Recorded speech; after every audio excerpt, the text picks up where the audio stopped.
Hello student, हम लोग पढ़ रहे हैं भारतीय संविधान के महत्वपूर्ण संशोधन।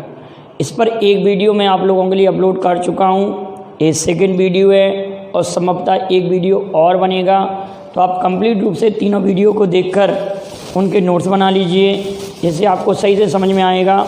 और कॉपी पेन लेकर बैठिए और साथ साथ नोट करते चलिए और क्वेश्चन किस प्रकार से बनता है आप उस पर भी ध्यान दीजिएगा। तो आज हम पढ़ रहे हैं संशोधन 44 44। इससे पहले मैंने 42वां संविधान संशोधन पढ़ाया था।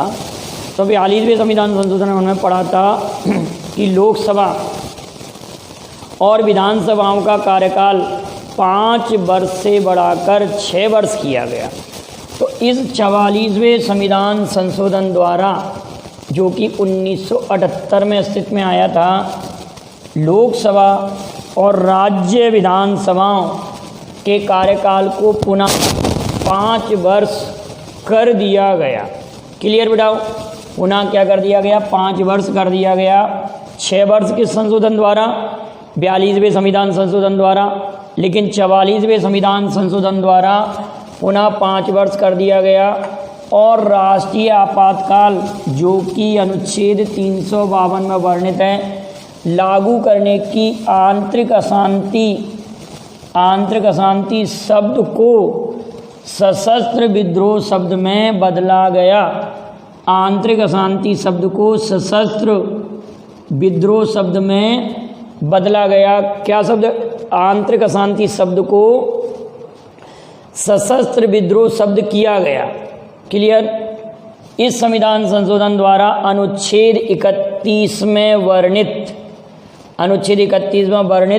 संपत्ति के अधिकार को मौलिक अधिकार से हटाकर विधिक अधिकार बना दिया गया। संपत्ति के अधिकार को मौलिक अधिकारों से हटाकर विधिक अधिकार बना दिया गया, कानूनी अधिकार बना दिया गया। और इसे अनुच्छेद 300 का में जोड़ा गया। किस अनुच्छेद में जोड़ा गया? अनुच्छेद 300 का में जोड़ा गया। अगली बात आती है 52वां संविधान संशोधन। 52वां संविधान संशोधन 1985 में हुआ और इस समय प्रधानमंत्री राजीव गांधी थे। और यह संशोधन दल बदल कानून से संबंधित था। तो दल बदल कानून किस अनुसूची में? 10वीं अनुसूची में इसको सम्मिलित किया गया। दल बदल कानून को 10वीं अनुसूची। क्वेश्चन कैसे बनेगा कि दल बदल कानून किस वर्ष अस्तित्व में आया? 1985। किस प्रधानमंत्री के शासनकाल में? तो राजीव गांधी के शासनकाल में। किस संविधान संशोधन द्वारा? तो 52वें द्वारा।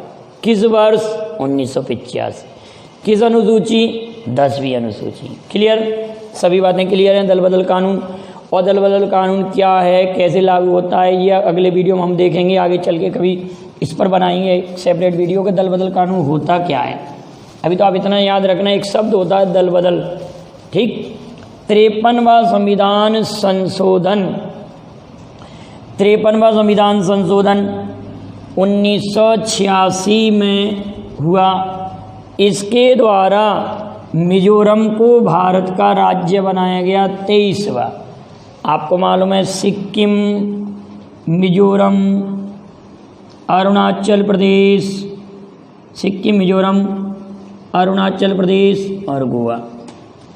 22, 23, 24, 25 सिक्किम बनाता 36वें संविधान संशोधन द्वारा। मिजोरम 53वें संविधान संशोधन द्वारा राज्य बन रहा है और भारत का 23वां राज्य बन रहा है। इसके बाद 55वें, एक बीच में छोड़ दें 55, तो 55वें संविधान संशोधन द्वारा 1986 में अरुणाचल प्रदेश भारत का 24वां राज्य बनता है। 24वां राज्य बना। अब 55 के बाद डायरेक्ट 56वां संविधान संशोधन ये 1987 में होता है और गोवा को भारत का पूर्ण राज्य बनाया जाता है 1987 में। वैसे गोवा पुर्तगालियों से मुक्त हुआ था 1961 में। 1961 में पुर्तगालियों से मुक्त हुआ था। तो आप कमेंट करके मुझे जवाब भेजेंगे कि गोवा स्वतंत्रता दिवस कब मनाया जाता है और गोवा मुक्ति दिवस कब मनाया जाता है। ये दोनों दिवस को आप लिख कर भेजेंगे, कमेंट करेंगे, दोनों अलग अलग तारीखें हैं। तो 1987 में गोवा 56वें संविधान संशोधन द्वारा पूर्ण राज्य का दर्जा मिला और विधानसभा की स्थापना की गई।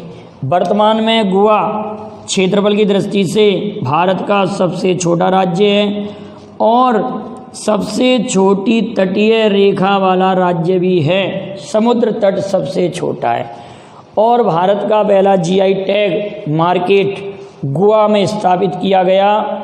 तो गोवा 56वें संविधान संशोधन द्वारा 1987 में, तो सिक्किम, मिजोरम, अरुणाचल प्रदेश, गोवा, सिक्किम 36वें, मिजोरम 53वें, अरुणाचल प्रदेश 55वें और गोवा 56वें संविधान संशोधन द्वारा राज्य बनते हैं 22, 23, 24, 25।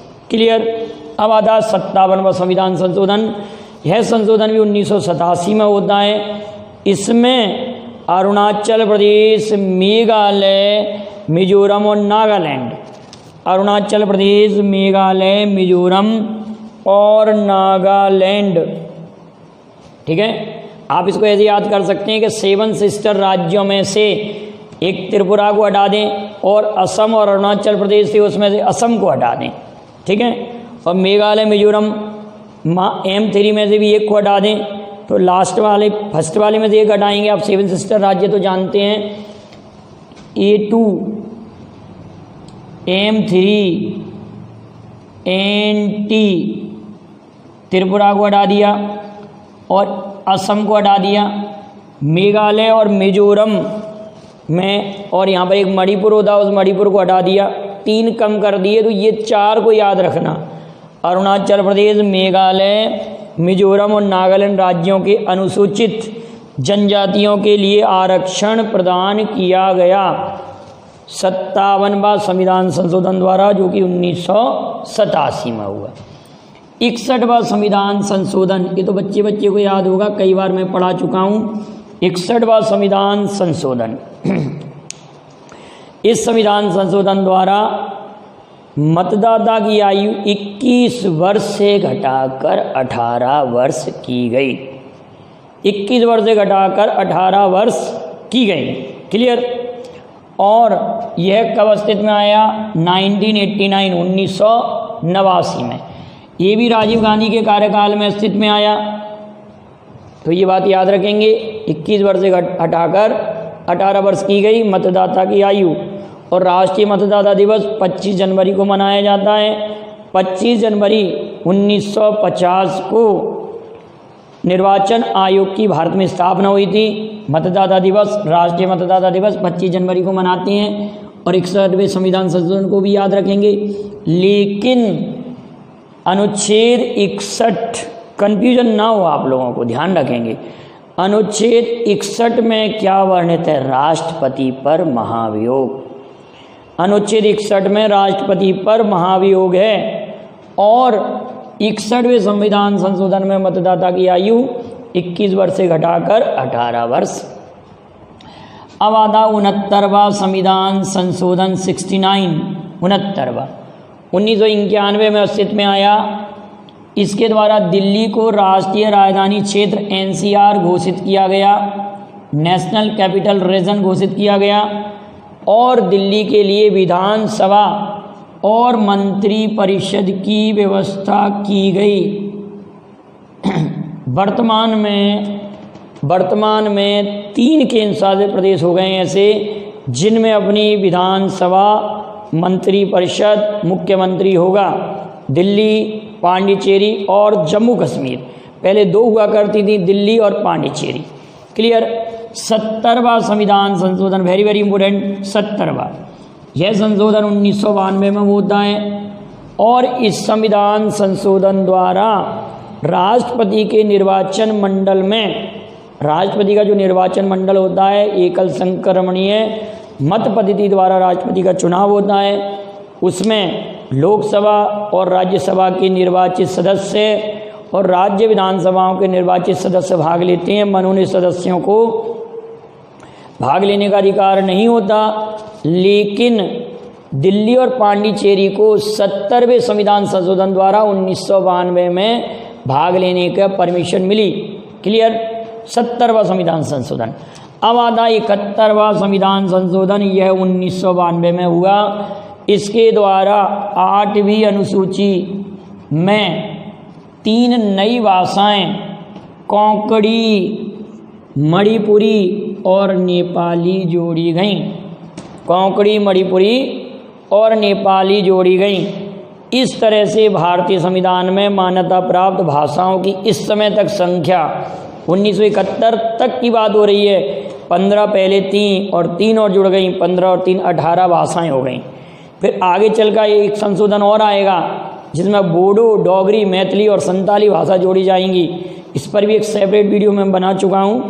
भारतीय संविधान में भाषाओं से संबंधित संशोधन और भाषाओं पर एक सेपरेट वीडियो है, आप उसको जरूर देखिएगा। तो क्लियर है? कोंकणी, मणिपुरी और नेपाली भाषाएं जोड़ी गई। 3 भाषाएं और आ गई। तो मान्यता प्राप्त संविधान में पहले 14 थी। सिंधी भाषा जोड़ी गई 21वें संविधान संशोधन द्वारा 1967 में, 1967 में।